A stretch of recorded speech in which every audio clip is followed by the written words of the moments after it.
తెలుగువారి ఆత్మీయ వారధి టోరీలో సైన్స్ అవర్ కార్యక్రమానికి స్వాగతం. ఈ కార్యక్రమాన్ని మీకు సైన్స్ ఫర్ సొసైటీ మరియు Babu Gogineni humanists and rationalists arena నుంచి మీకు సమర్పిస్తున్నది గోవింద్ ఫ్రమ్ కాలిఫోర్నియా. నమస్తే అండి. మనం ఈరోజు ఇంకొక మన సిరీస్లో భాగంగా వండర్స్ ఆఫ్ నైట్ స్కైలోని మనం కొన్ని విశేషాలు పంచుకున్నాం క్రిత వారంలోని. ఇప్పుడు దానికి ఎక్స్టెన్షన్గా మనం మరికొన్ని విషయాలు ప్రసాద్ ఇందుకూరి గారి దగ్గర నుంచి తెలుసుకుంటాం. ప్రసాద్ ఇందుకూరి గారు మన regular science our science popularizer and science our guest అండి. వెల్కమ్ టు ద షో అండి ప్రసాద్ గారు. థ్యాంక్ యూ అండి. Yeah sure. ఇది మన 7th ఎపిసోడ్ అండి. మనం ఈ సిరీస్ లో భాగంగా చాలా విషయాలు చెప్పుకున్నాం. అందులో కొన్ని విషయాల్ని మనకి కొన్ని గ్యాప్స్ ఉన్నాయి. గ్యాప్స్ అంటే ఏంటంటే as part of the series మనం కొన్ని ముఖ్య విషయాల్ని మనం చర్చించుకోలేదు. ఆ విషయాల్లో కొన్ని ప్రశ్నలుగా మిమ్మల్ని అడుగుతాను నేను. అవేంటంటే, మనం కంటితో చూడగలిగే గ్రహాలు ఎన్ని, అవి ఏవి? మనము కంటితో చూడగలిగేవి అంటే రీజనబ్లీ డార్క్ స్కై ఉంటే గనుక, అంటే ఇప్పుడు చాలా మన సిటీస్ లో లైట్ పొల్యూషన్ వల్ల, అంటే విపరీతంగా నైట్ లైఫ్ పెరగటం వలన ఇది వరకట్లాగా మనకి అన్ని నక్షత్రాలు కానీ ప్లానెట్స్ కానీ కనపడటం అన్నది లేదు. అదే మనం చాలా రిమోట్ ప్లేసెస్ కి వెళ్ళినా, అలాగే ఇక్కడ కొన్ని ఆస్ట్రేలియాలో కొన్ని చాలా రిమోట్ ప్లేసెస్ కి వెళ్తే you can even see and photograph galaxies కూడా అనమాట. పాలపుంతలు కూడా నైట్ స్కైలో కనపడతాయి.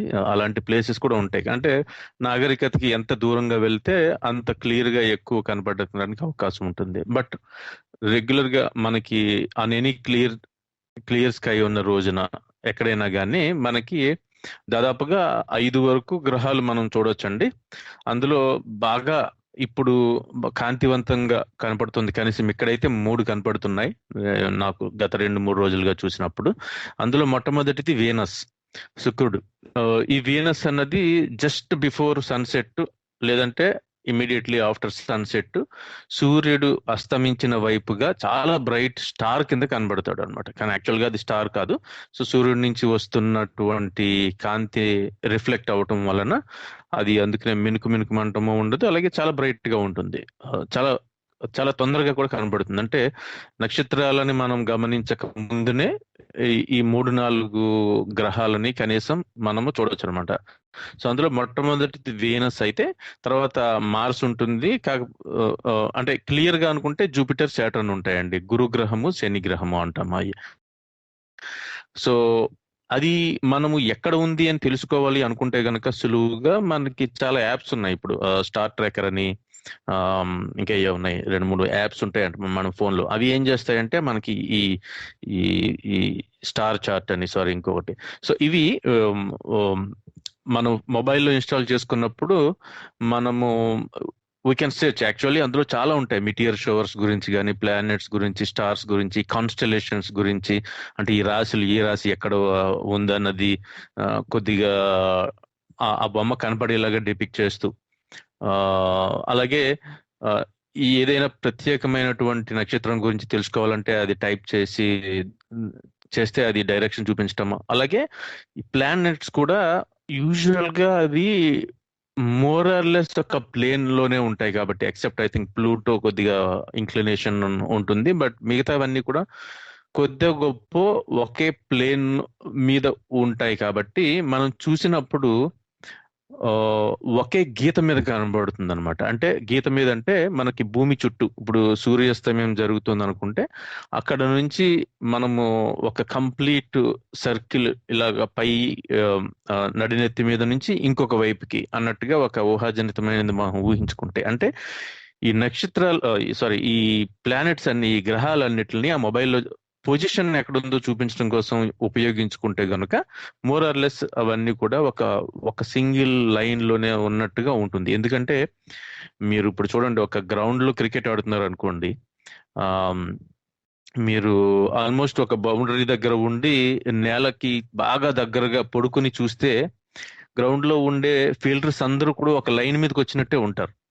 సో ఎందుకంటే మీరు ఆ ఫీల్డ్ కి పెర్పెండిక్యులర్ గా ఉండి చూస్తున్నారు కాబట్టి. అలాగే మనకి ఈ నక్షత్రాలు ఈ గ్రహాలన్నీ కూడా ఆల్మోస్ట్ ఒకే ప్లేన్ లో మూవ్ ఉన్నాయి కాబట్టి అవన్నీ ఒక గీత మీద ఉన్నట్టుగా ఉంటుంది. అండ్ ఈ యాప్స్ ఉన్నాయి, వీటితో చూడొచ్చు. అంటే ఈ పొజిషన్స్ ఎక్కడ ఉన్నాయి, ఏ రోజునైనా సరే భూమి మీద ఎక్కడున్నా సరే ఆ పర్టికులర్ ప్లేస్ లో మీరు ఏ డైరెక్షన్ లో చూస్తే కనపడుతుంది అన్నది చాలా ఖచ్చితత్వంతో చూపించడం జరుగుతుంది. అండ్ అది యూజ్ చేసుకుని మనం సూర్యుడు ఎక్కడ ఉన్నాడు, చంద్రుడు ఎక్కడ ఉన్నాడు, ఇవి కాకుండా గ్రహాల గురించి చూసుకుంటే మనకి కనపడే మెయిన్ 5 వాటిల్లో వీనస్, జూపిటర్, సాటర్న్, మార్స్, కొద్దిగా కష్టపడితే మెర్క్యూరీ కూడా మామూలుగా కనపడతాయండి, మామూలుగా కంటితో కనపడేది. అంటే మెర్క్యూరీ కొద్దిగా కష్టము నేకెడ్ అయితే చూడటం. బుధ గ్రహం అన్నది ఇది ఎందుకంటే సూర్యుడికి అతి దగ్గరగా ఉండటము, అలాగే కరెక్ట్ గా సూర్యాస్తమయం అయ్యే సమయానికి లేదా సూర్యోదయానికి కనపడుతుంది అనమాట ఇది. అది కాకుండా చాలా సులువుగా కనపడి అయితే ఈ వీనస్, జూపిటర్, సాటర్న్ అన్నది చాలా ప్రస్ఫుటంగా కనబడతాయి. యాక్చువల్ గా ఆ ఏమాత్రం మంచి టెలిస్కోప్స్ వాడినా గానీ ఈ సాటర్న్ యొక్క రింగ్స్ మనము ఫోటో తీయొచ్చు. అలాగే చంద్రుని మీద ఉండేటటువంటి డీటెయిల్స్ కూడా మనము ఫొటోస్ తీసుకోగలిగేంత ఆ ఆ, ఆ, ప్రస్ఫుటంగా చూడగలం అన్నమాట. అదే మంచి టెలిస్కోప్స్ ఇంకా ఉంటే గనక యురేనస్, నెప్ట్యూన్ కూడా కనపడుతుంది. బట్ నేకెడ్ అయితే మెయిన్ ఈ 5. ఇందులో బాగా ప్రస్ఫుటంగా మనం చూడగలిగేది Venus, Jupiter, Saturn and Mars అండి. గుడ్, థ్యాంక్ యూ అండి ప్రసాద్ గారు.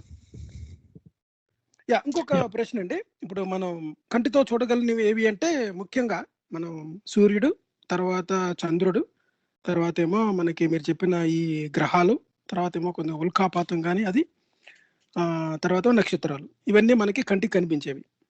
అవి కాకుండా మన కంటికి కనిపించేవి ఇంకా ఏమైనా ఉన్నాయా? అవి కాకుండా అంటే మనకి ఐఎస్ఎస్ ఉందండి, ఇంటర్నేషనల్ స్పేస్ స్టేషన్ అంటాము. ఇది కూడా అంటే చాలా అంత తొందరగా కాదు, కానీ ఇది కూడా నేకెడ్ అయితే చూడగలిగేది, అంటే మన కంటితో చూడగలిగేలాగా ఉంటుంది. అంటే కాకపోతే చాలా క్లియర్ స్కై ఉండటము, చాలా చీకటిగా ఉండటము జరిగి అది ఏ సమయంలో ఎక్కడ చూడాలి అన్నది కూడా మనకి వాటికి కూడా యాప్స్ ఉన్నాయి. ఐఎస్ఎస్ డిటెక్టర్ అని అలాంటి యాప్స్ ఉంటాయి, కొన్ని యాప్స్ మరి మొబైల్లో ఇన్స్టాల్ చేసుకుంటే అది నెక్స్ట్ మనమున్న ప్లేస్ని బట్టి, మనం నుంచున్న ప్లేస్ని బట్టి మన లొకేషన్ ఆన్ అయి ఉంటుంది కాబట్టి మొబైల్లో ఆ లొకేషన్ లో నెక్స్ట్ టైం బెస్ట్ వ్యూస్ ఎప్పుడు వస్తాయి అన్నది మనకి విత్ ఇన్ ఫ్యూ అవర్స్ ఉంటుంది. యూజువల్లీ 1 day లోపే ఉంటుంది, ఐ థింక్ చెప్పడం అయితే జరుగుతుంది అందులో. సో అండ్ మనం అలర్ట్స్ కూడా పెట్టుకోవచ్చును. ఆ సమయానికి చీకటిగా ఉండి మబ్బులు ఏమీ లేకపోతే గనుక టెలిస్కోప్ లాంటిది వాడితే ఇంకా క్లియర్ గా కనపడుతుంది. లేదంటే కూడా మన టైంని బట్టి, అక్కడ అదృష్టాన్ని బట్టి, అంటే ఎంత క్లియర్ గా ఉంది స్కై, ఎంత లైట్ పొల్యూషన్ తక్కువ ఉంది అన్న దాన్ని బట్టి ఉంటుంది. కాకపోతే అంత సులువు కాదు. టెలిస్కోప్ తో అయితే ఈజీగా కనబడుతుందండి. ఇది ఇంటర్నేషనల్ స్పేస్ స్టేషన్ అంటే మనకి యాక్చువల్లీ మన లోయర్ ఆర్బిట్ లో నియర్ సర్క్యులర్ గా భూమి చుట్టూ తిరుగుతున్న ఒక మానవుడు తయారు చేసినటువంటి సెటిలైట్ అనుకోవచ్చు అనమాట. అంటే ఇది మాడ్యులర్ స్పేస్ స్టేషన్ అంటారండి. మాడ్యులర్ స్పేస్ స్టేషన్ అంటే జస్ట్ లైక్ మీకు లెగో బ్లాక్స్ ఉపయోగించి బొమ్మలను ఎలా తయారు చేస్తామో అలాగే దానికి ఒక ఈ స్పేస్ స్ట్రక్చరల్ ట్రసెస్ అంటారు. అంటే ఒక ఎముకలతో కూడిన సపోర్ట్ సిస్టమ్ ఎలా ఉంటుందో అలాంటి సపోర్ట్ సిస్టమ్ ఉండి దానికి ఎప్పటికప్పుడు దాన్ని బిల్డ్ చేసుకోవచ్చు మాడ్యులర్ గా. కొత్త కొత్త మాడ్యూల్స్ ని యాడ్ చేయటము, రిమూవ్ చేయటము చేయగలిగేలాగా ఉంటుంది. సో ఇది మనిషి చేసిన ఒక పెర్మనెంట్లీ మ్యాన్డ్ అంటారు. అంటే దాదాపుగా ఐ థింక్ 21 సంవత్సరాలుగా అందులో ఎవరో ఒకరు ఉంటూ వస్తున్నారు అనమాట. I think longest space station లో 9 సంవత్సరాల చిల్లర అయితే గనక ఐఎస్ఎస్ లో ఐ థింక్ దాదాపు 20 సంవత్సరాల 200 రోజుల పైనే మనుషులు ఉన్నారు. అంటే యావరేజ్ వరకు ఉంటారు అనుకుంటా, 3 నుంచి 6 వరకు. ఇది ఒక హ్యాబిటబుల్ ఆర్టిఫిషియల్ సెటిలైట్ అంటాం. సో ఇది మనకి చాలా చిన్న నక్షత్రం మూవ్ అవుతున్నట్టుగా, చాలా చాలా వేగంగా మూవ్ అవుతున్నట్టుగా కూడా కనపడుతుంది అనమాట. ఎందుకని అంటే దీని ఆర్బిటల్ పీరియడ్ చూసుకుంటే ఇది మనకి పశ్చిమం నుంచి తూర్పు వైపుగా మూవ్ అవుతూ దాదాపు 90 నుంచి 93 నిమిషాల వ్యవధిలో ఒకసారి భూమిని కంప్లీట్ గా చుట్టి రావటం అన్నది జరుగుతుంది అనమాట. సో ఇది చాలా వేగంగా భూమి చుట్టూ, ఎందుకంటే ఇది లో ఎర్త్ ఆర్బిట్ లో ఉంది కాబట్టి ఇది ఆర్బిటాల్ డికేని అవాయిడ్ చేయడానికి అంత స్పీడ్ గా వెళ్ళవలసి వస్తుంది. సో అంత స్పీడ్ గా ఉంటేనే ఆ ఆర్బిట్ లో రిలేటివ్లీ స్టేబుల్ గా ఉండటం అనేది జరుగుతుంది. సో దాదాపు 90 నుంచి 93 నిమిషాలకి ఒకసారి అంటే రోజుకి 15.5 సార్లు అది భూమి చుట్టూ తిరగటం జరుగుతుంది అనమాట. అంటే ఊహించుకోవచ్చు వాళ్ళు అక్కడ ఉండే వాళ్ళకి అసలు ఆ వ్యూ ఎంత అద్భుతంగా ఉంటుందో, భూమి యాక్చువల్ గా ఇంతకు ముందు ఎవరో అడిగినట్టుగా తిరగటం అన్నది చూడాలి అనుకుంటే, అంటే అక్కడ భూమి తిరిగిన ఈ ఈ ఐఎస్ఎస్ తిరిగినా గానీ ఆ రొటేషన్ అయితే అబ్జర్వ్ చేయొచ్చు. అండ్ ఐ థింక్ అది నాసా సైట్ లోనో కొన్ని వాటిలోనో కూడా లైవ్ కూడా ఇస్తూ ఉంటారు లొకేషన్. అది ఎప్పుడు ఉంటుందో లేదో నాకు గుర్తులేదు, కానీ ఆ వీడియో కూడా భూమి ఆ పర్టికులర్ టైంలో ఎలా కనబడుతుంది అన్నది మనకి స్ట్రీమింగ్ కూడా చేస్తూ ఉంటారు. So it's really wonderful feeling. అంటే అక్కడ ఉన్న వాళ్ళకి నిజంగా యాక్చువల్ గా మొత్తం సమస్త ఇప్పటిదాకా జరిగిన ఈవెంట్స్ కానీ, ప్లేసెస్ కానీ, పీపుల్, పుట్టిన మనుషులు కానీ, దేశాలు కానీ, మతాలు కానీ, గొడవలు కానీ, నమ్మకాలు కానీ, సైన్స్ కానీ అన్ని కూడా ఒక ఒక చిన్న గ్లోబ్ లో వాళ్ళ కళ్ళ ఎదురుగుండగా ఉన్న ప్లేస్ లో ఒక అద్భుతమైన నీలి తెలుపు రంగుల కలయికతో కూడినటువంటి ఒక మార్బుల్ లాగా వాళ్ళ కళ్ళ ఎదురుకుండా ఉండటం వాళ్ళు కనీసం చూస్తారు. అలాగే రోజుకి దాదాపు 15-15.5 సార్లు వాళ్ళు సూర్యాస్తమయం, సూర్యోదయం చూస్తూ ఉండవచ్చు అనమాట. అయితే సో అంటే అన్నిసార్లు వాళ్ళు భూమి చుట్టూ తిరుగుతారు కాబట్టి. సో ఇది ఐఎస్ఎస్ అన్నది 9th స్పేస్ స్టేషన్ అండి. మనకి ఇంతకు ముందు రష్యా వాళ్ళు, కెనడా, యూరోపియన్ యూనియన్ వాళ్ళు, వీళ్ళు అండ్ యుఎస్ వాళ్ళు కూడా వేరే చేసినవి ఆ లిస్ట్ లో, అంటే అందులో ప్రముఖమైనది ఒక స్కై ల్యాబ్ కూడా ఉంది. సో ఇవన్నిటి తరువాత దాదాపు I think towards end of 90s, అంటే 2000 సంవత్సరం ఆ సమయంలో కక్షలోకి తీసుకుని వెళ్ళిన మానవుడు తయారు చేసిన శాటిలైట్ కింద మనం చెప్పుకోవచ్చు. ఇది ప్రైమరీలీ చాలా అంటే ఎక్స్పెరిమెంట్స్ చేయటానికి, రీసెర్చ్ చేయటానికి ఉపయోగిస్తున్నట్టుగా మనకి తెలుస్తుంది. సో ఇప్పటికీ ఇది the largest artificial object in the space, అలాగే లార్జెస్ట్ సెటిలైట్ ఇన్ లో ఎర్త్ ఆర్బిట్ అని కూడా అంటారు. అంటే ఈ లో ఎర్త్ ఆర్బిట్ అంటే ఏంటంటే మనకి జనరల్ గా ఈ ఆర్టిఫిషియల్ ఆబ్జెక్ట్స్ అన్ని స్పేస్ లో ఎక్కువగా ఉన్నది లో ఎర్త్ ఆర్బిట్ లోనే. అంటే 2000 కిలోమీటర్ల కంటే దిగువన, అంటే భూమి సముద్రం మట్టం నుంచి 2000 కిలోమీటర్ల కంటే లోపుగానే ఎత్తు వరకు ఉండేటటువంటి ప్లేస్ ని, అంటే దాదాపుగా భూమి యొక్క వ్యాసార్థంలో 3వ వంతు అనమాట, అంత ఎత్తు కంటే తక్కువ. అలాగే orbital period of 128 minutes or less అంటారు. అంటే దాదాపుగా 2 గంటల కంటే తక్కువ సమయంలోనే భూమిని చుట్టగలిగి వచ్చే ఏ ఆబ్జెక్ట్ అయినా ఉండేటటువంటిది. ఈ లో ఎర్త్ ఆర్బిట్ లో ఇది చాలా బిగ్గెస్ట్ మ్యాన్ మేడ్ ఆబ్జెక్ట్ కింద మనం చెప్పుకోవచ్చు అనమాట. సో ఇది దాదాపుగా ఐ థింక్ మెయిన్లీ ఒక 15 దేశాల వరకు సపోర్ట్ చేస్తూ ఉంటాయి. బట్ మోస్ట్లీ ఒక 5 దేశాలండి, నాసా, అలాగే రాస్కాస్మోస్ రష్యా వాళ్ళది, JAXA Japan, ESA Europe and CSA Canada. So ఈ 5 మల్టీనేషనల్ కొలాబరేటివ్ ప్రాజెక్ట్ అనమాట. ఈ ఐదు దేశాలు పాల్గొన్నటువంటిది. సో ఇది దాదాపుగా 98 నుంచి ఇప్పటి వరకు, అంటే మొట్టమొదటి కంపోనెంట్ 1998 లో పెట్టారు. మనుషులు అన్నది నవంబర్ 2000 నుంచి ఉండటం జరిగింది, దాదాపు 21 సంవత్సరాల నుంచి. ఇది 2030 వరకు కూడా ఆథరైజేషన్, దీనికి ఆపరేషన్ ఆథరైజేషన్ ఉన్నట్టుగా మనకు తెలుస్తుంది. ఐ థింక్ 2024-25 వరకునో దానికి ఫండింగ్, అప్పటి వరకు కూడా ఫండింగ్ ఉన్నట్టుగా మనకు తెలుస్తుంది. ఎందుకంటే it needs regular maintenance and continuous reboosting, అంటే రెగ్యులర్ రీబూస్టింగ్ కావాలి దీనికి. అంటే ఆర్బిటల్ డికే జరుగుతుంది, అది ఇంకా వాతావరణం అంచుల్లోనే ఉన్నా కానీ ఈ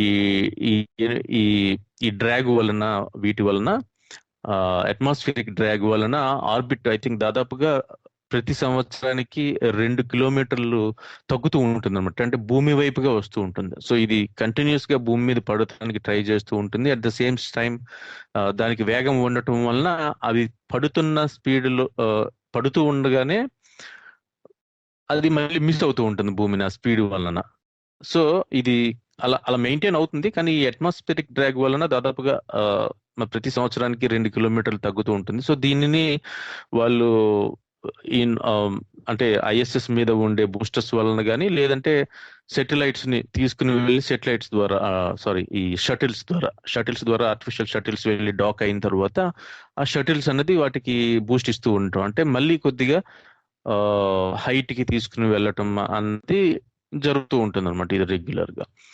సో ఇది అండి ఒక మెయిన్.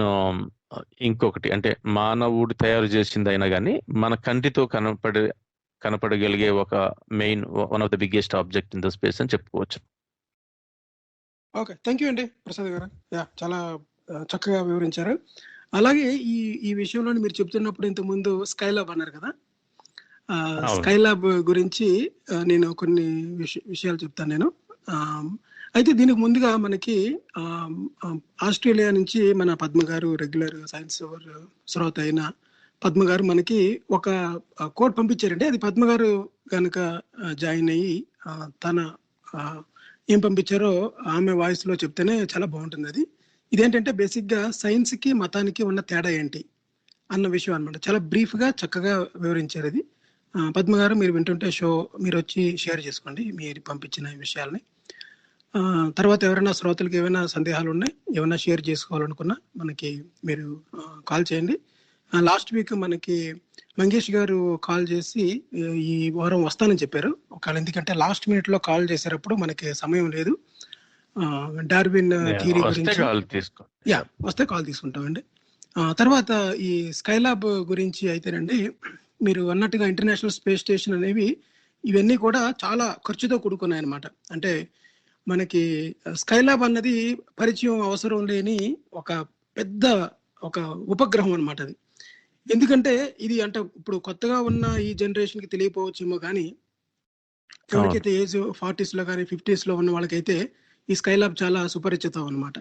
ఎందుకంటే ఇప్పుడు మనకి 2012 వచ్చి ప్రపంచం ఎలా అంతమైపోతుంది అనుకున్నారో, అలానే స్కైలాబ్ అనేది పైనుంచి పడిపోయి మొత్తం ఈ సర్వనాశనం అయిపోతుంది, యుగాంతం అన్నట్టుగా కూడా చెప్పుకున్నారు అనమాట. ముఖ్యంగా మన ఇండియాలోని 3 వారాల పాటు మొత్తం భారతదేశం మొత్తాన్ని కలవరపెట్టింది అనమాట. చాలా మంది ఈ స్కైలాబ్ పైనుంచి పడిపోతుందని, ఇంకా మనం చిన్నపిల్లలు ఎవరైనా ఉంటే వాళ్ళకి పెళ్లిళ్ళు చేసేసి కొంతమంది ఈ పెళ్లి చూసి వెళ్ళిపోతారని చెప్పేవాళ్ళు. కొంతమంది అయితే వాళ్ళకి ఇష్టమైన కర్రీస్ అనమాట, అంటే వాళ్ళ ఇంట్లో ఉన్న కోడుల్ని మేకల్ని కూడా కోసుకుని తినేసారు అనమాట. అంటే మళ్ళీ మనం ఇంకా తినడానికి కూడా ఉండమని చెప్పి. కొంతమంది అయితే ఇంకా వాళ్ళ డబ్బులంతా తీసుకొని ఖర్చు పెట్టి ఇంకా విహార యాత్రలు అంటారు కదా మనకి, అలాగా పూర్తిగా ఖర్చు పెట్టేసి జల్సా చేయడం అనమాట చాలా మంది. ఇంకా అంటే ప్రపంచం అంతమైపోతుంది అంటే నువ్వు ఇటువంటి చేస్తావు అటువంటి అని అనమాట. అంటే ఇవన్నీ ఎందుకు జరిగినాయి అంటే అపోహల ద్వారా అనమాట. అంటే అప్పట్లో ఉన్న వార్తా ప్రసారం జరిగే మీడియాస్ రెండే ఉన్నాయి. ఒకటి వార్తాపత్రికలు, 2 రేడియో. ఈ రెండింటి ద్వారానే ప్రచారం జరిగేది అనమాట. ఇవి కూడా అందరికీ అందుబాటులో ఉండేది కాదు. మిగతా వాళ్ళకి ఈ విషయం ఎలా తెలుస్తుంది? Word of mouth.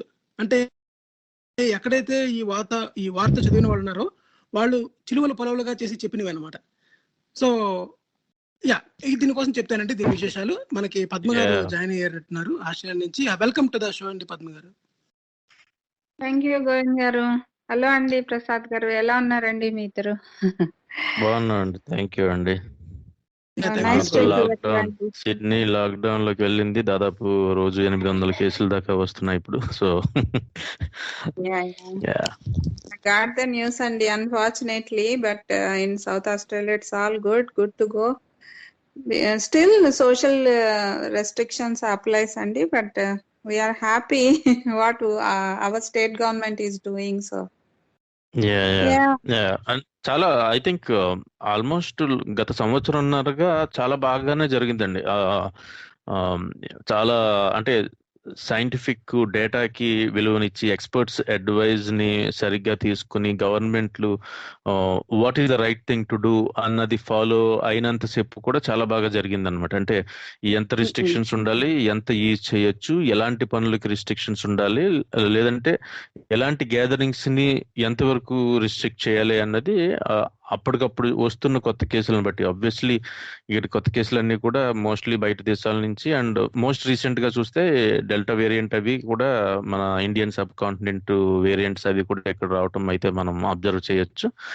అండ్ గత ఒక 3 వీక్స్ బ్యాక్ ఇక్కడ and couple of other places లో కూడా కొన్ని ప్రొటెస్ట్లు ఇన్ ద నేమ్ ఆఫ్ స్వేచ్ఛ, లిబర్టీ అన్నట్టుగా చేయటము, ఇలాంటి కొన్ని అన్ఫార్చునేట్ ఇన్సిడెంట్స్ జరిగినా గానీ by and large government side నుంచి అయితే గనుక they have really tackled it well to their.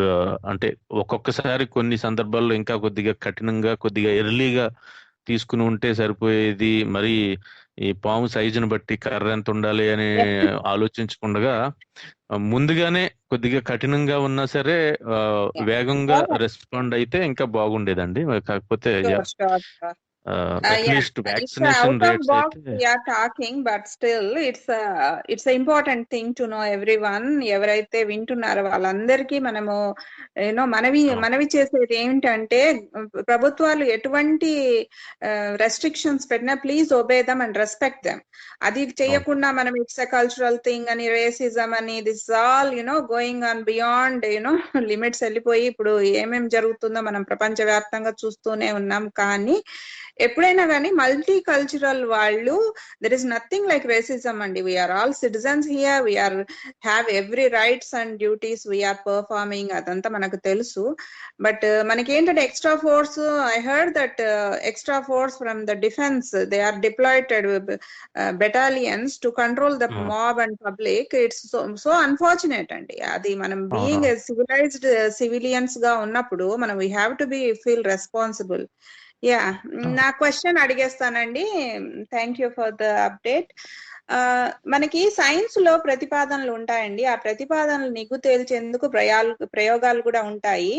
ఈ ప్రయోగాల ఫలితం తెలుసుకునేందుకు పరిశీలనలు కూడా ఉంటాయి. తొలి ప్రతిపాదనలు ఆ ఫలితాలు నిర్ధారిస్తే అవి భౌతిక వాస్తవాలుగా సత్యానికి దగ్గరగా గుర్తింపు పొందుతాయి. అప్పుడు మనం మాత్రమే అవి సైన్స్ లో భాగంగా అనుకుంటాం. తర్వాత మత గ్రంథాల విషయానికి వస్తే అక్కడ కూడా ప్రతిపాదనలు ఉంటాయండి. కానీ వాటిని నిగ్గు తేల్చే ప్రయోగాలు, పరిశీలనలు, నిర్ధారణలు వంటివి ఏమీ లేకుండానే ఆ ప్రతిపాదనలన్నీ కూడా పరమ సత్యాలుగా చలామణి అయిపోతూ ఉంటాయన్నమాట.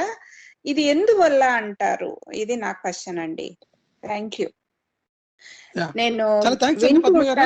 దీనికి షూర్ తప్పకుండా రండి. గుడ్, చక్కగా చదివారండి. థ్యాంక్ యూ పద్మ గారు. ఇంకొకటి ఏంటంటే సోషల్ మీడియా అండి, సోషల్ మీడియాలో ఇటువంటి ఒకటి వచ్చింది అనమాట. అందుకని మీ షో ద్వారా అందరికి చెప్పాలని నేను కాల్ చేశాను. ప్రశ్న చాలా బ్రీఫ్ గా ఉందండి, కానీ ఆన్సర్ కూడా కొంచెం డెప్త్ గా ఉంటుంది. సో ఇది అంత పైపైన 2 సింగిల్ స్టేట్మెంట్స్ లో తేల్చేసినా సరే దీనిలో చాలా నిగూఢమైన, అంటే ఒక వాస్తవం ఉందన్నమాట. చాలా మంది ఏమనుకుంటారంటే, ఏమనుకోవడం కాదు, అసలు మతం కానీ సైన్స్ కానీ మీరు కంపేర్ చేశారు, కానీ మతం కేటగిరీలోనే స్పిరిచువాలిటీని కూడా వేయాలన్నమాట. ఎందుకంటే స్పిరిచువాలిటీ ఎప్పుడూ కూడా నేను మతానికి అతీతం అనుకుంటూ ఉంటుంది. స్పిరిచువాలిటీ, మతం అంటే ద స్పిరిచువలిజం ఆ టైప్ ఆఫ్ ఎక్స్ప్లెనేషన్ ఇచ్చుకుంటూ ఉంటుంది అనమాట. అంటే మతాలకు అతీతంగా అన్ని మతాలని తనలో కలిపేసుకుంటూ ఒక బిగ్ డొమైన్ అనుకుంటుంది అనమాట. కానీ యాక్చువల్ గా spirituality is nothing but another branch of the same tree. మేము ఒక సమాధానం దీనికోసం డిస్కస్ చేసి చెప్తామండి.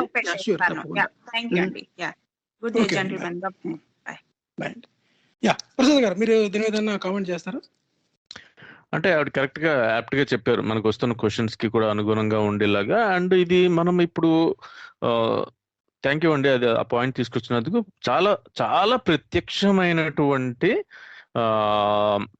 ఎగ్జాంపులే మన కళ్ళ ముందు ఉంది. గత వారం రోజులుగా మనము కొన్ని మిడిల్ ఈస్టర్న్ కంట్రీస్ లో, ఎస్పెషల్లీ ఆఫ్ఘనిస్తాన్ లో జరుగుతున్న, ఇంకా జరగబోతున్న విషయాలని, సంఘటనలని మనం తలుచుకుంటే అసలు మనకి వెన్నుల్లో వణుకు పుట్టేలాగా, లేదంటే అసలు నిజంగా మనిషి ఈ ఈ ఒక మూఢ నమ్మకంలోకి వెళ్ళిపోయిన మనిషి ఒక మత గ్రంథాన్నో ఒక తుపాకీని పట్టుకుంటే ఎలాంటి సిచ్యువేషన్ లోకి తీసుకుని వెళ్తాడు అన్నది ప్రత్యక్షంగా చూస్తున్నాం అనమాట. అంటే చాలా దురదృష్టకరమైనది. అండ్ కొన్ని వీడియోస్ చూస్తూ ఉంటే అసలు సౌండ్ కూడా ఉండట్లేదు. అంటే మనం పబ్లిక్ గా మాట్లాడుకోవడానికి కూడా వీలు లేనంత పబ్లిక్ ఎగ్జిక్యూషన్స్ ని కూడా ఎస్పెషల్లీ ఉమెన్ మీద జరుగుతున్నవి చూస్తుంటే అసలు చాలా చాలా బాధతో కూడిన ఆవేదన పడతాం. ఎవరైనా కానీ, మతస్థులైనా సైన్స్ వాళ్ళైనా ఎవరైనా కానీ, మనిషి అన్న వాళ్ళు ప్రతి ఒక్కరిని హృదయాన్ని కలచివేసే పరిస్థితులు అక్కడ మనం చూస్తాం. అంటే మీరు ఒకసారి ఊహించుకుంటే ఆ వాళ్ళు కొత్తగా అధికారం తీసుకున్న ఎవరైనా కానీ వాళ్ళు పైకి ఏం చెబుతున్నా కానీ వాళ్ళు వస్తున్నారంటేనే కొన్ని వేల మంది మనుషులు గోడలు దూకి ముళ్ళ కంచెలు దాటి అన్ని ఈ మెట్లు లాంటి ఇవి విమానాశ్రయం దగ్గర ఎక్కి విమానాలని పట్టుకుని వేలాడుతూ, చక్రాలు దీన్ని పట్టుకుని వేలాడుతూ పైకి వెళ్ళి గాలిలో వెళ్తూ ఉంటే జారి పడిపోయి చనిపోతున్నారు. అంటే ఎంత డెస్పరేట్ గా వాళ్ళు అక్కడ లోకల్ గా ఎస్టాబ్లిష్ అవుతున్న ప్రభుత్వానికో అక్కడ సిస్టమ్ కో భయపడుతున్నారు. దానిని అక్కడ ఉండాలనుకోవట్లేదు అన్నది. దాదాపుగా మనకి వాళ్ళ చేతులు ఏమీ లేవండి. కనీసం ఒక బ్యాగ్ గాని, ఒక జత బట్టలు గాని, ఒక ఏ ఐటమ్ లేదు. మహా అయితే కొంతమంది దగ్గర అది కూడా ఫోన్లు ఉన్నట్టున్నాయి చేతిలో, అది కూడా కమ్యూనికేషన్ గురించి. బట్ అదర్వైజ్ కట్టుబట్టలతో వేల మంది మనుషులు ఒక కార్గో ఏరోప్లేన్ లో, మరి అందులో కూడా ఎన్ని బాత్రూమ్స్ ఉంటాయో, ఎన్ని నెసెసిటీ టూల్స్ అండ్ ఎక్విప్మెంట్ ఉంటాయో అర్థం కాని దాంట్లో కొన్ని వందల మంది కోళ్ళ ఫారం నుంచి కోళ్ళని లారీలో తీసుకెళ్తున్నట్టుగా కుక్కుని కూర్చుని వెళ్ళటం అన్నది. అంటే ఇలాంటి దృశ్యం గురించి ఎందుకు చెప్తున్నానంటే, అది మానవ హక్కుల హననం అన్నది, అట్రాసిటీస్ అన్నది, హత్యా ఉదంతాలు అన్నది, జీనోసైడ్ అన్నది, ఇలాంటివన్నీ కూడా మానవ చరిత్రలో ఎప్పుడు చూసుకున్నా గానీ ఇలాంటి బిగ్గెస్ట్ హ్యూమన్ రైట్ వైలేషన్స్ ఎప్పుడైనా గానీ నమ్మకం పేరు మీద, మతం పేరు మీద జరిగినట్టుగానే మనకు తెలుస్తోంది. అంటే దేవుడు పేరు చెప్పి చంపబడిన వాళ్ళే ఈ ప్రపంచంలో అన్నిటికన్నా ఎక్కువగా ఉంది. అది ఎస్పెషల్లీ రాతి యుగాల మధ్యకి తీసుకువెళ్తున్న, అంటే కనీసం ఆడవాళ్ళకి చదువుకునే హక్కు కానీ, వాళ్ళ శరీరంలో ఏ భాగం కూడా బయటికి కనపడనివ్వకుండా ఉండేలాగా పెట్టిన రిస్ట్రిక్షన్స్ గురించి చూస్తేనేమి, అలాగే వాళ్ళు కనీసం జాబ్ చేయడానికి కూడా, అంటే కొన్ని క్రిటికల్ హెల్త్ కేర్ రోల్స్ లో తప్పితే పాలిటిక్స్ లో కానీ, జాబ్స్ లో కానీ, చదువుల్లో కానీ, పబ్లిక్ స్పీకింగ్ లో కానీ బయటకు వచ్చి మాట్లాడలేదు. They cannot have an audience. వాళ్ళు ఎక్కడ మాట్లాడటానికి అర్హులు కాదు. రోడ్డు మీద కానీ, సభల్లో కానీ, రాజకీయాల్లో కానీ, అధికారంలో కానీ. అలాంటి సిచ్యువేషన్స్ మనం ఇప్పుడు చూస్తున్నాం. అక్కడ తాలిబాన్ పాలనలో ఉన్నటువంటి అక్కడ లోకల్ పీపుల్, అంటే వాళ్ళు కనీసం, అంటే గ్రౌండ్ ఫ్లోర్, ఫస్ట్ ఫ్లోర్ కూడా కంప్లీట్ క్లోజ్ ఉండాలంట, కిటికీలు, తలుపులు అన్ని కూడా. అంటే రోడ్డు మీద వెళ్లే వాళ్ళు కూడా వాళ్ళని చూస్తే కూడా వాళ్ళదే తప్పు. అలాగే బస్సులు కానీ, ఏదైనా పబ్లిక్ ట్రాన్స్పోర్ట్ ఉన్నా కానీ కంప్లీట్ క్లోజ్. అలాగే మగవాళ్ళు ఎవరైనా బయటికి వెళ్ళాలంటే కూడా ఖచ్చితంగా ఒక మగవాడు కనీసం తోడు ఉండటం అనేది. అంటే పక్క సాటి మనుషులని ఎలా చూస్తున్నారు, అంటే ఎలాంటి బల ప్రయోగాలని మీరు చూస్తే అసలు ఎటు చూసినా, అక్కడ విలేకరులు చూపిస్తూ ఉంటేనే మనకి మతిపోతుంది అనమాట. ఎటు చూసినా కానీ తుపాకులు పట్టుకుని నడుస్తున్న ఈ అరాచకవాదులు ఎవరైతే ఉన్నారో వాళ్ళనే చూపిస్తూ ఉన్నారు. అంటే చాలా మంది ఇప్పటికీ న్యూస్ రావట్లేదు కానీ చాలా అరాచకాలు జరగటము, హౌస్ బ్రేకింగ్స్ జరిగినట్టుగా తెలుస్తుంది. అండ్ ఇంకా చాలా మంది అయితే అసలు బయటికి రావటానికే జడుస్తున్నట్టుగా, అంటే అసలు ఎలాంటి సిచ్యువేషన్స్ వస్తాయో ఊహించుకోవటానికి కష్టంగా ఉండి కిటికీ సందుల్లో నుంచి బిక్కుమంటూ చూస్తున్నట్టుగా మనకి ఇప్పటికి తెలుస్తున్న న్యూస్ బట్టి చూస్తే కనుక. అంటే దానికి అంతం ఏది అంటే అక్కడ ఏమీ సొల్యూషన్ ఏం కనబట్ల. 20 సంవత్సరాల పాటు ఏ పేరు మీద చెప్పినా సరే అక్కడ ఉన్న యునైటెడ్ నేషన్స్ లేదా మేజర్లీ అమెరికా, దాని సహాయ దేశాల ఆర్మీస్ అన్ని కూడా ఉన్నా గానీ అక్కడ లోకల్ పీపుల్ కి కొద్దో గొప్ప సిచ్యువేషన్స్ మారినా గానీ ఇప్పుడు మళ్ళీ ఎవరి కాళ్ళు బ్యాక్ ఆఫ్ అయిపోవటం వలన మళ్ళీ అంతకంటే దారుణమైన పరిస్థితుల్లోకి వెళ్ళేలాగా కనపడుతుంది. సో ఇది సరైన ఎడ్యుకేషన్, సరైన అవగాహన అసలు మానవ హక్కుల గురించి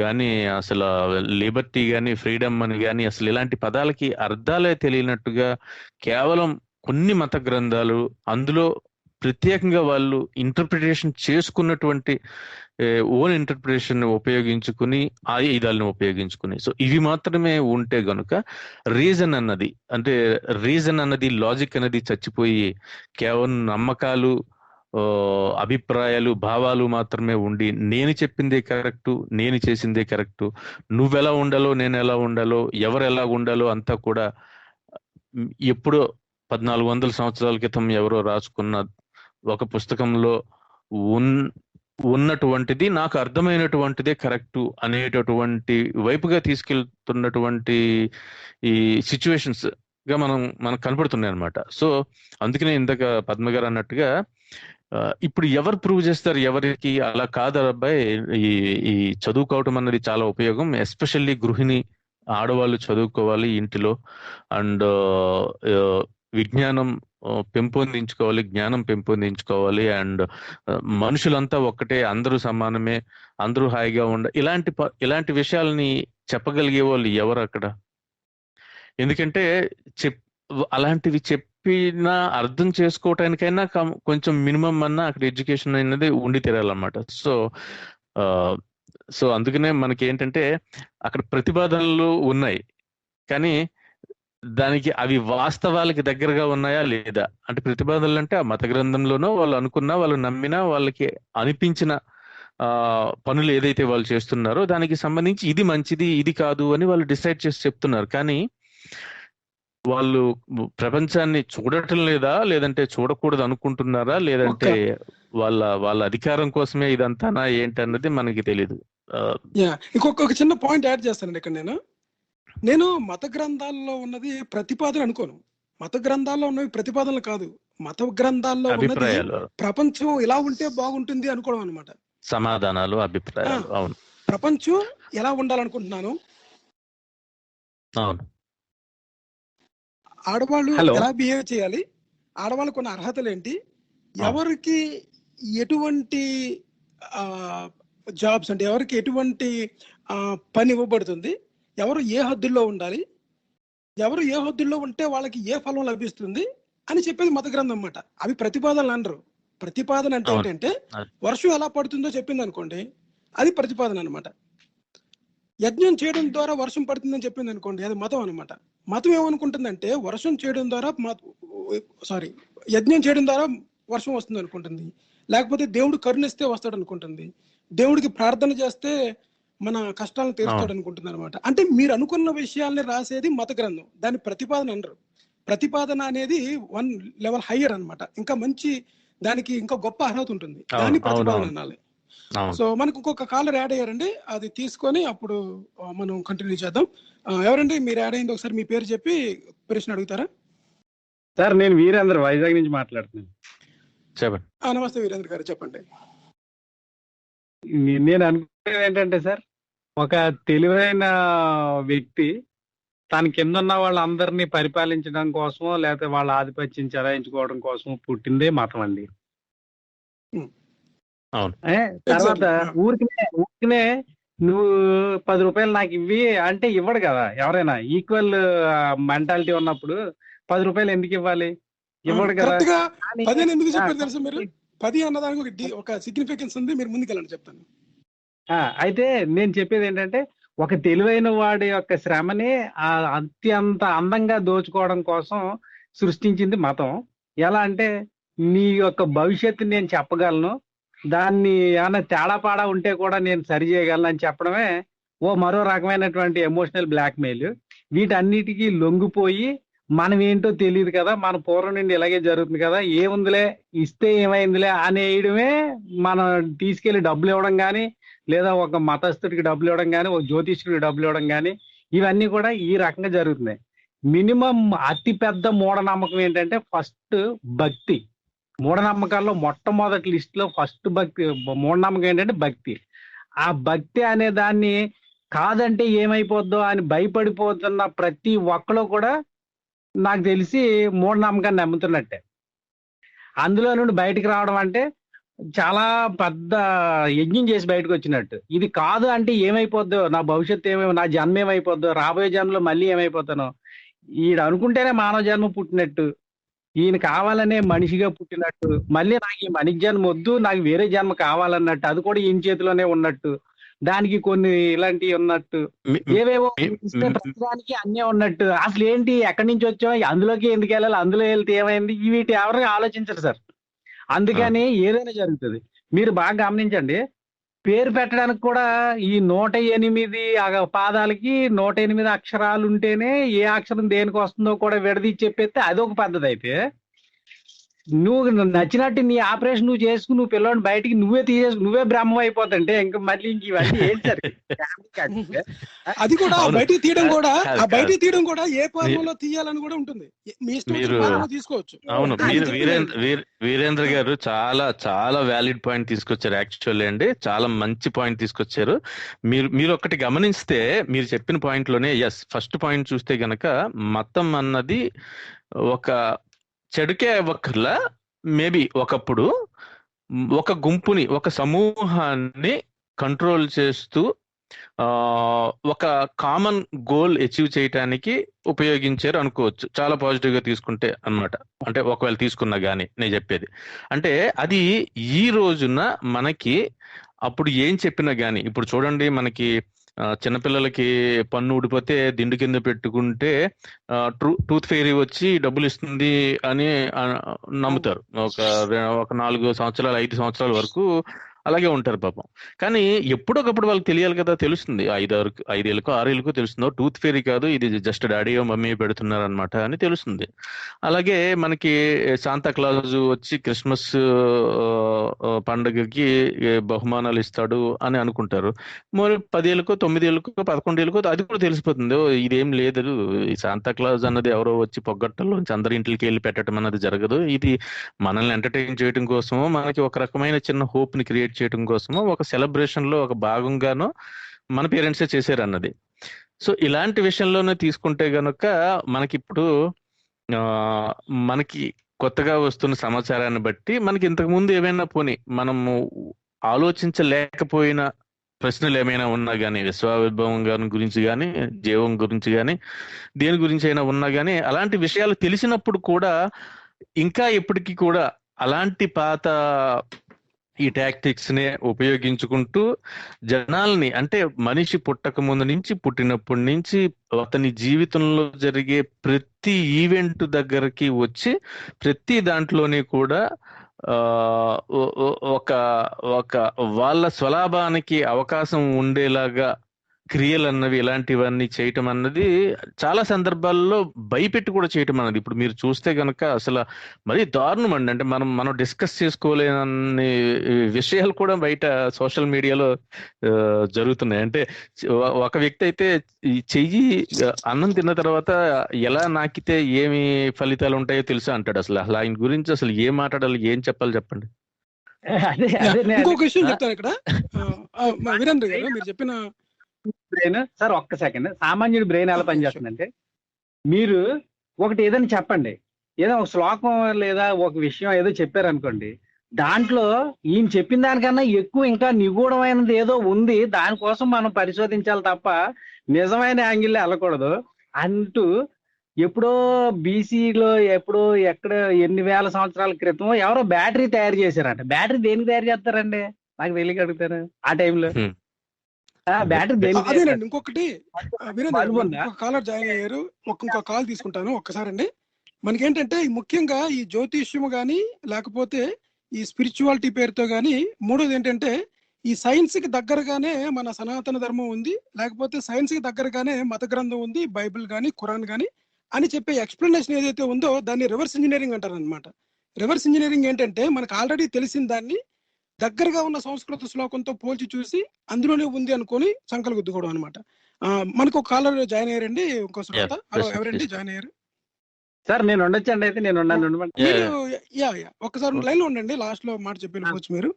హలో, నమస్తే అండి గోవింద్ గారు, నేను కవితనండి. నమస్తే అండి కవిత గారు. Thank you. మంచి సబ్జెక్ట్ ఇవాళ తీసుకుంటారా లేదా అనుకున్నాను, తీసుకున్నారు. యా, నాకు చిన్నది ఒకే ఒక 2 పాయింట్స్ అంతేనండి నాకు అనిపించింది. ఎవరికి ఎవరు లీడర్ కాదు, ఎవరికి ఎవరు బాస్ కాదు.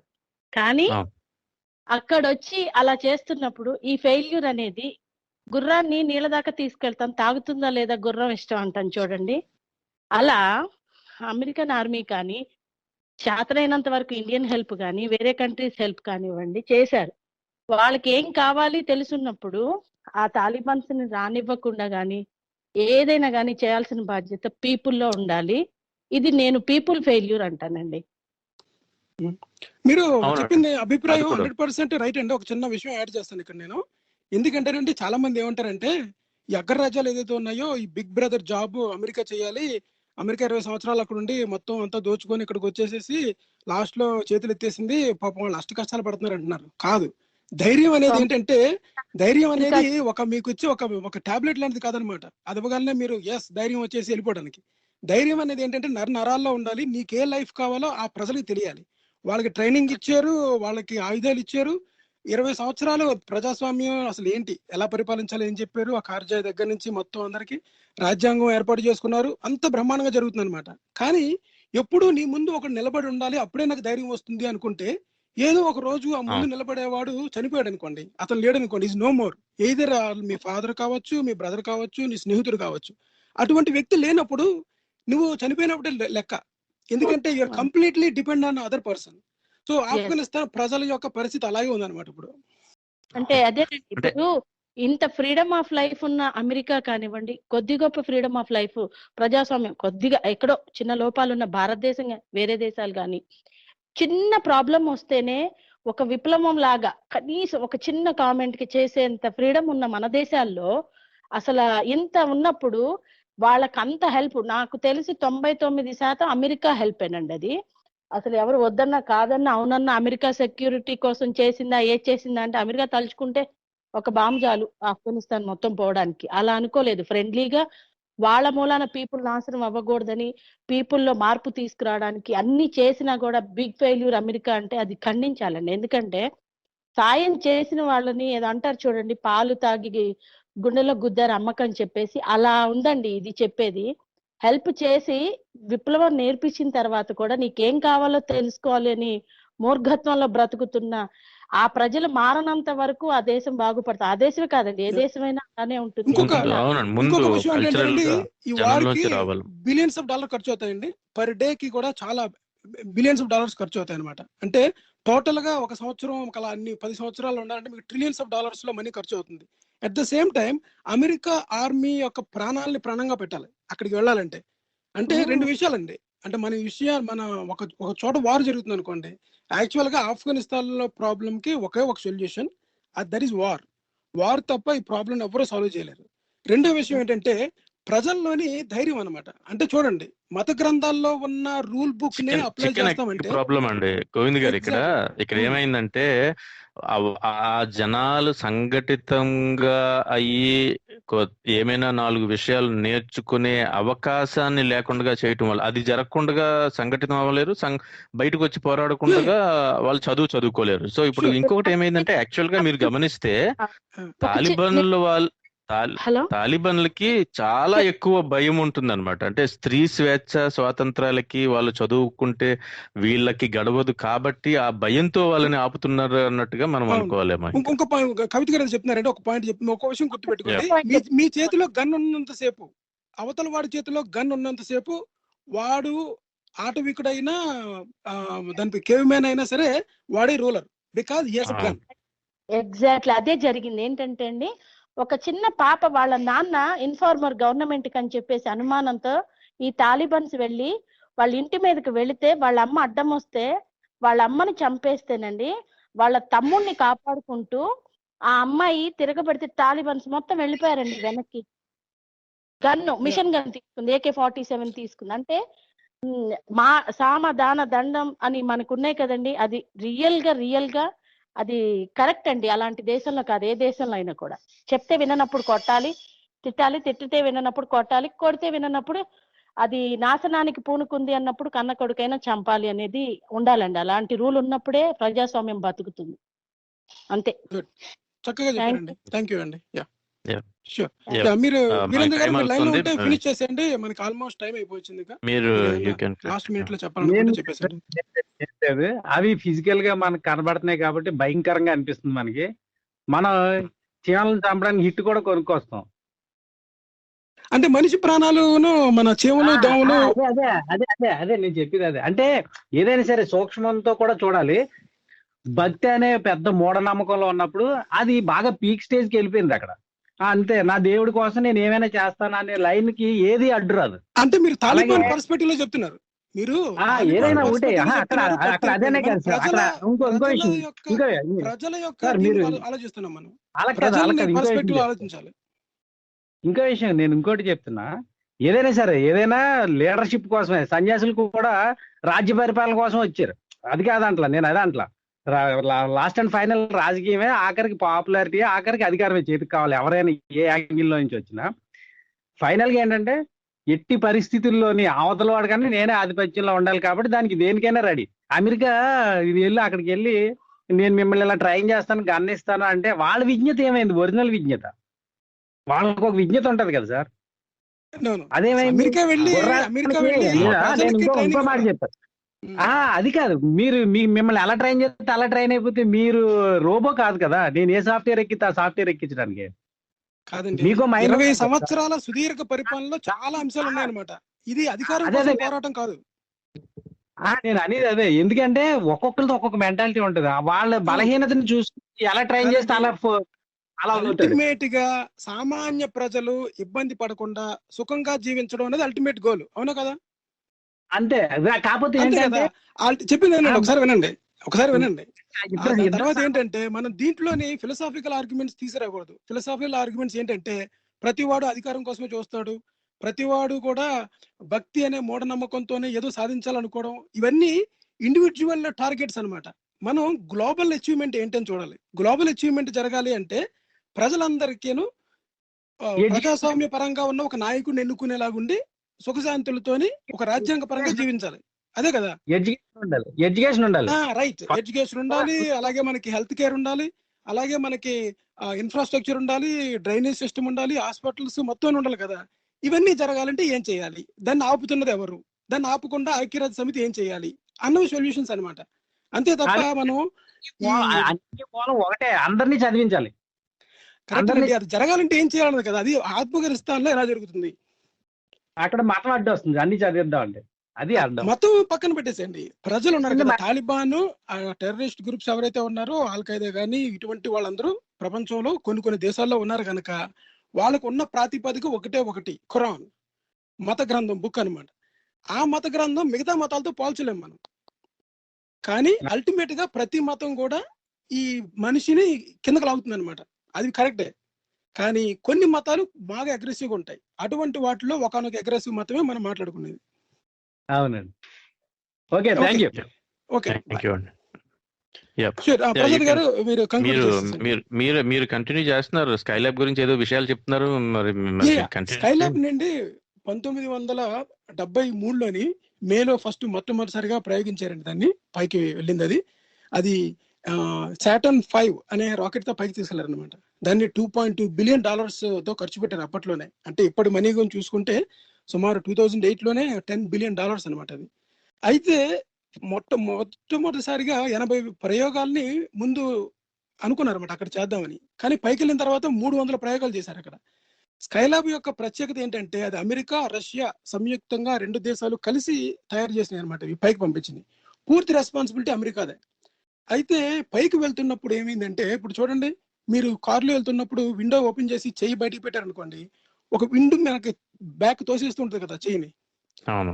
అంతే ఫోర్స్ రాకెట్ పైకి వెళ్ళింది అనుకోండి, అంటే సూపర్ సానిక్ స్పీడ్ తో, అంటే హండ్రెడ్స్ ఆఫ్ ఎంత మనకి 100 కిలోమీటర్ల స్పీడ్ తో పైకి వెళ్తున్నప్పుడు ఆ పైనుంచి వచ్చిన విండ్ ఫోర్స్ ఈ రాకెట్ షేప్, దాని చుట్టూ రాకెట్ యొక్క ఫైనల్ స్టేజ్ లోని స్కైలాబ్ ఓపెన్ అవుతుంది అనమాట. పైకి వెళ్ళి ఈ శాటిలైట్ మొత్తం అంతా విత్ సోలార్ ప్యానల్స్, ఒకనొక సోలార్ ప్యానల్ ఓపెన్ అవడానికి ట్రై చేస్తున్నప్పుడు అది డ్యామేజ్ అయింది అనమాట. అది ఓపెన్ అవ్వలేకపోయింది.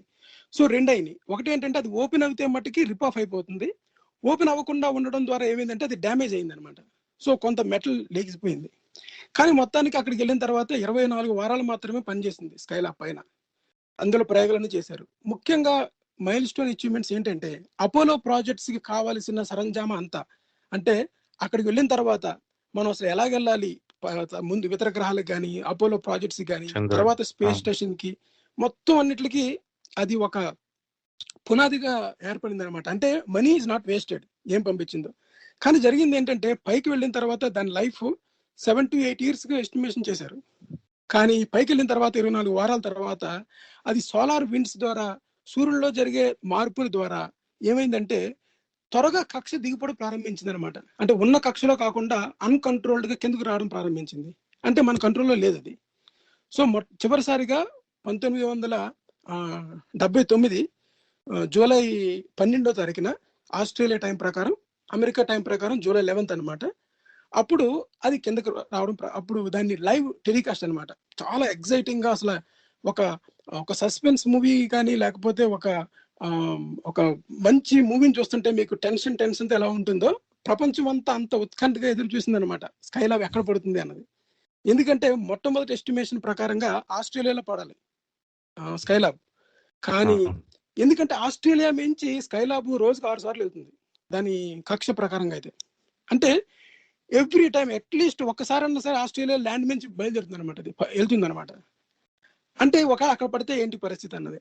కానీ ఆ తర్వాత ఏమైందంటే దాన్ని క్యాలిక్యులేషన్స్ అన్ని చేసి కరెక్ట్ గా ఇంకొక 2 hours 3 hours లేకపోతే ఆల్మోస్ట్ ఇంకా డేస్ దగ్గర పడినప్పుడు యాక్యురేట్ క్యాలిక్యులేషన్ ప్రకారంగా పడితే హిందూ మహాసముద్రంలో పడుతుంది, ఆస్ట్రేలియాకి దగ్గరలోని ఒక 2000 కిలోమీటర్ల దూరంలోని, లేకపోతే కొన్ని శకలాలు ఆస్ట్రేలియాలో పడచ్చు అని, అది రిమోట్ ఛాన్సెస్ అనమాట అని చెప్పారు అనమాట.